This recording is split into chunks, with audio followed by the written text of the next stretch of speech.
अब यहाँ पे ध्यान दें, पहले आपको एक वर्ग का निर्माण करना है। किसका निर्माण करना है? वर्ग का।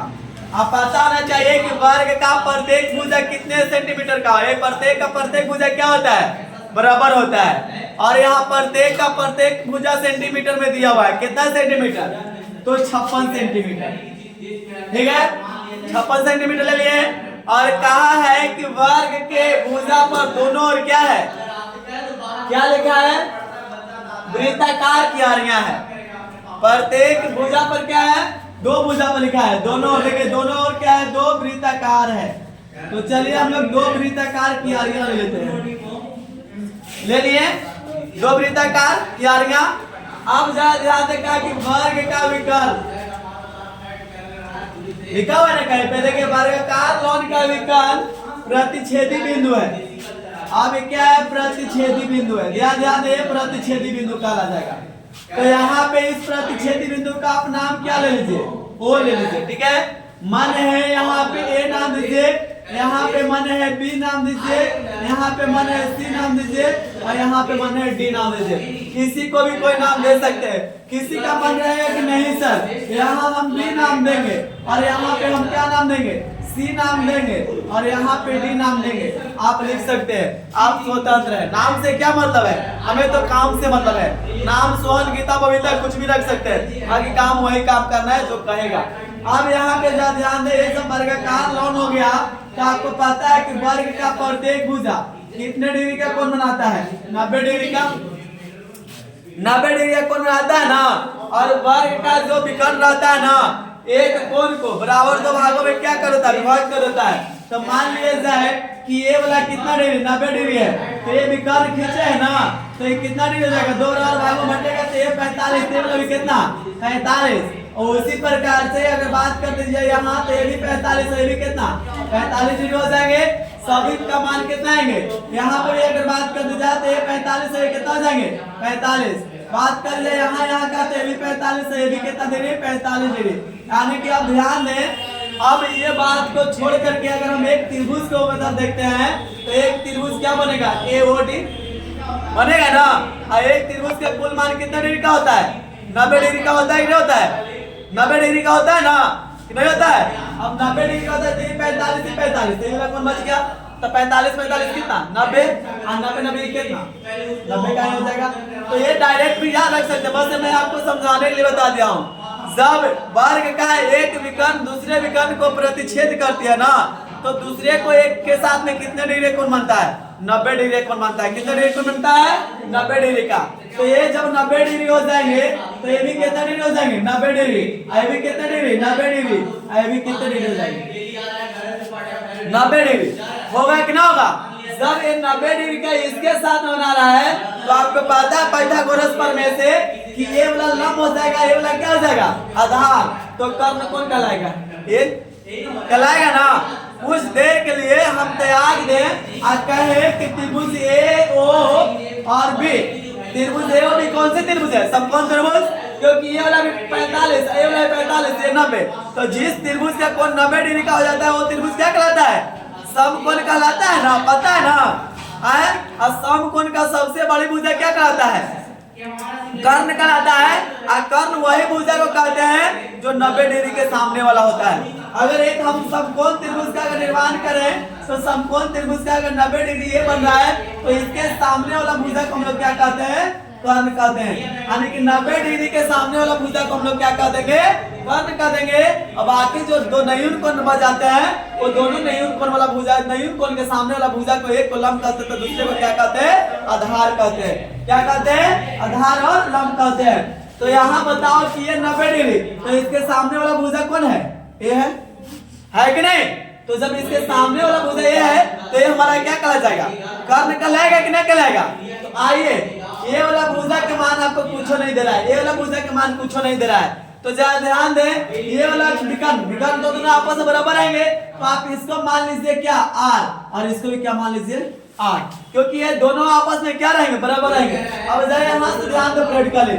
मान लिया जाए कि ये क्या है? एक पूरा का पूरा क्या है? बराबर है। अब ये वाला विकर्ण और ये वाला विकर्ण दोनों विकर्ण आपस में क्या रहेंगे, बराबर रहेंगे। तो मान लिया जाए कि यहाँ पे AC लिखा हुआ है, यहाँ पे BD लिखा हुआ है, तो आपको क्या हो जाएंगे, AC बराबर क्या हो जाएंगे, AC अब बराबर BD हो जाएंगे, क्या हो जाएंगे, BD, क्योंकि दोनों विकर्ण आपस में क्या रहेंगे, बराबर रहेंगे। अब मान लिया जाए कि इसका मान हम 2r मानते हैं और इसका मान भी क्या मानते हैं, 2r, दोनों बराबर, तो बराबर हो जाएंगे। तो यहाँ से यहाँ कट जाएंगे तो क्या बचेगा, r बराबर। तो यहाँ पे जा ध्यान दे, पूरा का मान कितना है, 2r है, और यहाँ से यहाँ का मान क्या है, 2r है। लेकिन ये क्या करता है कि दो बराबर भागों में एक विकर्ण दूसरे विकर्ण को प्रतिच्छेद करता है। तो ये दो बराबर भागों में, तो यहाँ से यहाँ तक मान r 2r, तो यहाँ से यहाँ तक मान कितना, r रहेंगे ना। तो अगर इसका मान r तो इसका मान भी कितना, r, क्या रहेंगे, r। किसी को कोई दिक्कत नहीं सर। तो यहाँ से ध्यान दे, अगर हम विकर्ण का सूत्र, कर्ण का सूत्र अगर लगा दें, तो कर्ण का सूत्र अगर लगाएंगे त्रिभुज में, अगर मान लिया जाए कि त्रिभुज AOB में एंगल O बराबर 90 डिग्री, इसलिए यहाँ से अगर देखा जाए कि AB के स्क्वायर बराबर किसका, BO के स्क्वायर प्लस किसका, AO के स्क्वायर, ठीक है। अब AB का मान कितना, AB 56, AB 56, AB 56, AB 56, क्योंकि वर्ग का प्रत्येक भुजा क्या होता है, बराबर, और ये 56 पहले से दे रखा है। तो यहाँ से AB के जगह पर हम कितना लिख देंगे, 56 के स्क्वायर बराबर BO के स्क्वायर करेंगे। तो BO के स्क्वायर करेंगे तो यहाँ से कितना आ जाएगा, बताओ, BO के जगह पे कितना रखे हैं, r, तो r के स्क्वायर। AO के जगह पे कितना है, r, आपको माना x, तो x रखिए, हमें कोई फर्क पड़ने वाला नहीं है। ये आपको त्रिज्या के क्या कहलाएंगे, त्रिज्या कहलाएंगे। अभी बाद में पहले यहाँ 56 के स्क्वायर करेंगे, तो 56 का स्क्वायर कीजिएगा तो कितना आ जाएगा, किसी छोड़ो ना, 56 लिख देते हैं, और ना टेंशन किस ले रही है। अब यहाँ से आ गए, उसके बाद अगर बात रह गई यहाँ से, तो यहाँ से हम लोग r कितना, 2r स्क्वायर आएगा ना, r plus r 2r square. अब यहाँ से वो कटेगा कितना, 28 गुना 56। अगर यहाँ से बात कर दी जाए तो 56 गुने कितना, 28 बराबर क्या आ गया, r स्क्वायर। अगर मान है तो इधर से स्क्वायर हटाएंगे तो इधर क्या चलेगा, रूट चलेगा, लेकिन हम रूट नहीं चलाएंगे। क्यों नहीं रूट चलाएंगे, क्योंकि यहाँ पे हमें वर्गाकार लॉ निकालना है। अगर बात कर दी जाए, अभी ध्यान दीजिए, यहाँ पे ध्यान दीजिएगा, यहाँ से यहाँ तक पूरा, तो एक आपको त्रिज्यखंड दिखेंगे, क्या दिखेंगे, त्रिज्यखंड दिखेंगे। दिख रहा है कि नहीं दिख रहा है, त्रिज्यखंड, त्रिज्यखंड दिख रहा है, एक क्या दिखेंगे, त्रिज्यखंड दिखेंगे। तो हम एक त्रिज्यखंड का क्षेत्रफल निकाल लेंगे, और जितना इस त्रिज्यखंड का क्षेत्रफल आएगा उतना ही इस त्रिज्यखंड का भी क्षेत्रफल आएगा, क्योंकि जितना इसका क्षेत्र है उतना ही इसका क्षेत्र है कि नहीं। तो जितना ये त्रिज्यखंड का क्षेत्रफल उतना ये त्रिज्यखंड का क्षेत्रफल बनाएंगे कि नहीं बनाएंगे। तो आइए हम लोग एक त्रिज्यखंड का क्षेत्रफल देते हैं, तो इसका नाम कुछ और यहाँ पे दे दीजिए कि यहाँ से हम लोग पूरा से इसको ढंग से कह सके ये क्या है, त्रिज्यखंड है। तो आइए एक देखते हैं, नाम देते हैं त्रिज्यखंड,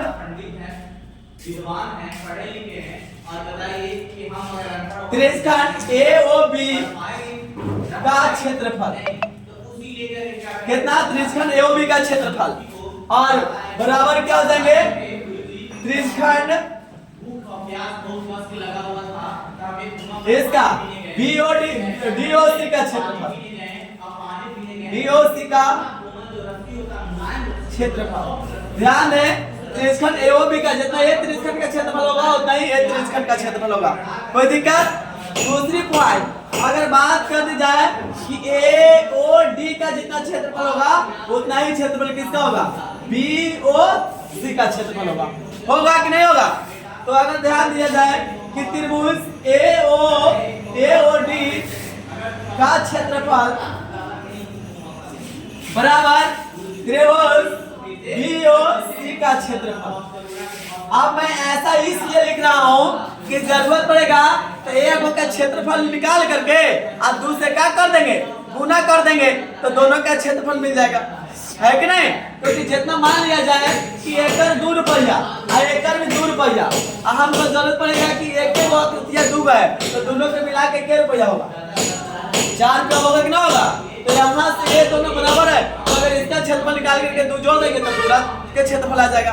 क्योंकि हमें कहा है सब जगह ध्यान दीजिए क्या कहा है क्वेश्चन, वर्गाकार लॉन, ध्यान दीजिए वर्गाकार लॉन, ये तो वर्गाकार लॉन दिख रहा है ना उसका, तथा फूलों का क्यारी का क्षेत्रफल, तब फूल का क्यारी तो ये है, तो ये वाला है वृत्ताकार है कि नहीं, ये वर्गाकार हो गया, और ये जो वृत्ताकार हो गया किसका, फूल का क्यारी हो गया, क्या है कि वर्गाकार लॉन तथा फूलों का क्यारी का क्षेत्रफल का क्या ज्ञात करना है, योग निकालना है, यानी कि ये भी पूरा क्षेत्र निकालो और इसको क्षेत्रफल निकाल करके दोनों को जोड़ो तब निकलेगा। तब मान लीजिए कि त्रिज्यखंड का हम अगर क्षेत्रफल निकालेंगे तो त्रिज्यखंड का क्षेत्रफल से यहाँ तक यहाँ आ जाएगा, इस त्रिज्यखंड का क्षेत्रफल से यहाँ तक यहाँ जाएगा, तो यही दोनों का ना बचेगा, एक को निकाल करके दूसरे गुना कर देंगे, इसमें भी एक को निकाल के दूसरे गुना कर देंगे तब पूरा मिल जाएगा, मिलेगा ना, कितना मिलेगा। आइए अब यहाँ कितना समझ आ रहा है आप लोग को, कोई दिक्कत, यहाँ तक छापना भी है किसी को नहीं, मिटा दें, यहाँ तक मिटा दें आपको, तो चलिए मिटा देते हैं। इसके बाद आगे जो हम लिखेंगे जरा ध्यान दीजिएगा, बड़ी ढंग से समझिएगा कि आगे क्या आएगा। नियोजन बोर्ड पे लिखा हुआ है, आर का मान खाली मुझे बता देंगे कि आर स्क्वायर का मान मेरा कितना है। अब जरा ध्यान दें, हम लिखेंगे कुल क्या, कुल आकृति का क्षेत्रफल, कुल आकृति यानी उसमें क्यारी का भी आ जाएगा वर्गाकार, और नहीं तो यहाँ लिखना है तो लिखिए सर, आपको माना है तो लिख सकते हैं वर्गाकार लॉन तथा वर्गाकार लॉन तथा वृत्ताकार क्यारियों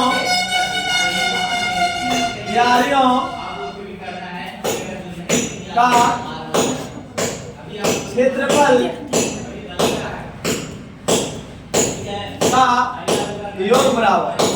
अब यहाँ ध्यान में वर्गाकार लॉन तथा वृत्ताकार क्यारियों का क्षेत्रफल के योग बराबर हम क्या लिखेंगे, तो ध्यान दें, 2 गुने आप लोग फिगर भी देख ही रहे होंगे, त्रिज्यखंड दोनों हाथ उठाया हुआ है, ठीक है, इसके 2 गुने त्रिज्यखंड किसका क्षेत्रफल, यहाँ AOB का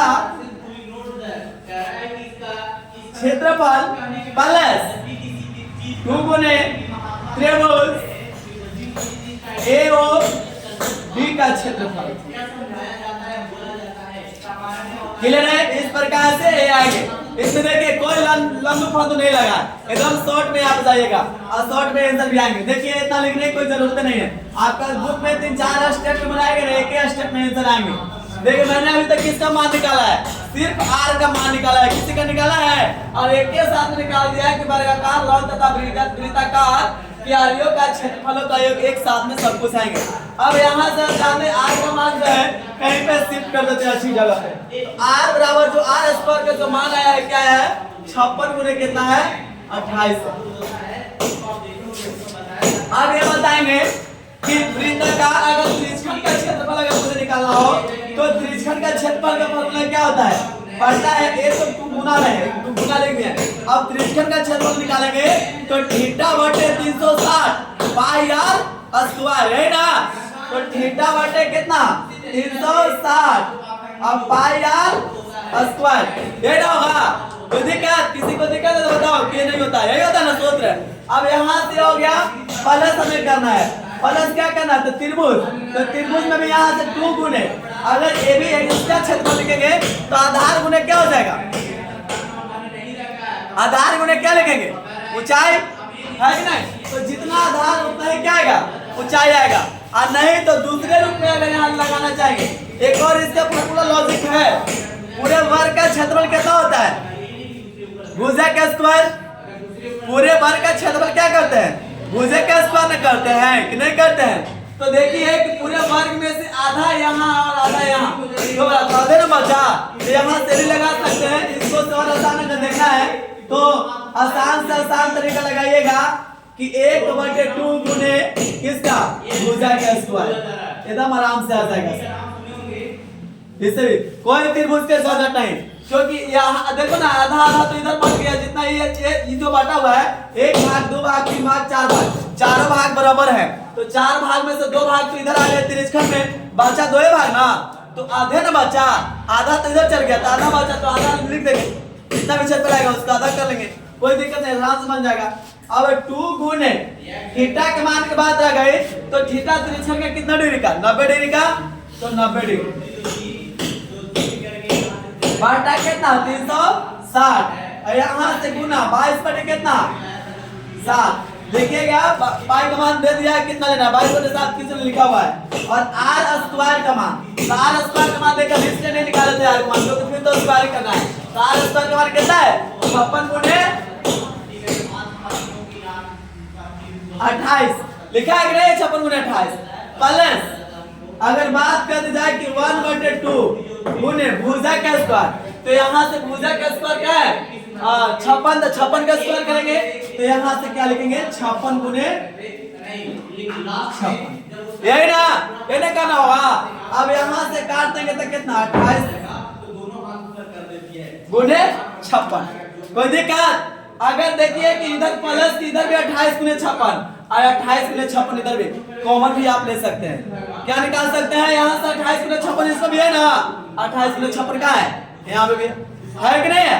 तो किसी का मन है कि हम कॉमन निकालेंगे तो आप कॉमन भी निकालिए, और नहीं मन है तो डायरेक्ट गुना भागा करके आप क्या लाइए आंसर लाइए। कॉमन निकाल लेंगे तो गुना करने में आपको आसान हो जाएंगे। तो आइए एक बार हम कॉमन निकाल लेते हैं। यहाँ से हम करेंगे कि 56 गुने 28 को क्या करेंगे कॉमन कर लेंगे, यानी बाहर कर लेंगे। तो बाहर कर लेने के बाद इधर जो बचेंगे जरा ध्यान दीजिए, इधर क्या बचेगा ए न बचेगा, इन्हें बचेगा, और नहीं तो इसको भी यहाँ से काट दो ना, चौके कितने 36, 4 मरते कट गया, इन्हें कट गया 90 से काटेंगे तो 4 मरते, और ये 2 से 2 ही क्या हो जाएगा 2 मरते कट जाएगा, और 21 से 21 कितने 11 मरते 7, यानी कि इतना अगर कॉमन लेंगे तो इधर जो बचेगा बच्चों 11 बटे कितना 7, अब प्लस इधर जो बचने वाला है वो कितना बचेंगे 1। अब यहाँ से अगर बात करी जाए तो 56 में 11 से मुझे कोई गुना करके जल्दी से बताओ कितना आएगा। 56 में 28 से गुना कीजिए जल्दी से, कितना आता है, आप लोग कितना विद्वान है मुझे पता चलेगा जल्दी। 56 में 28 से गुना करो कितना आता है, यहाँ से 11 प्लस 7 अब बटे कितना आ जाएंगे आपको 7, ठीक है। 56 गुने 28 और गुने 11 7 18 बटे कितना 7, 7 चौके कितना 28, यानी कि यहाँ से आ जाएगा 56 गुने कितना 18 चौक 72। अब 56 में 72 से गुना करके जो आपको आंसर आएंगे वही क्लियर आएंगे। Thank you, bye bye.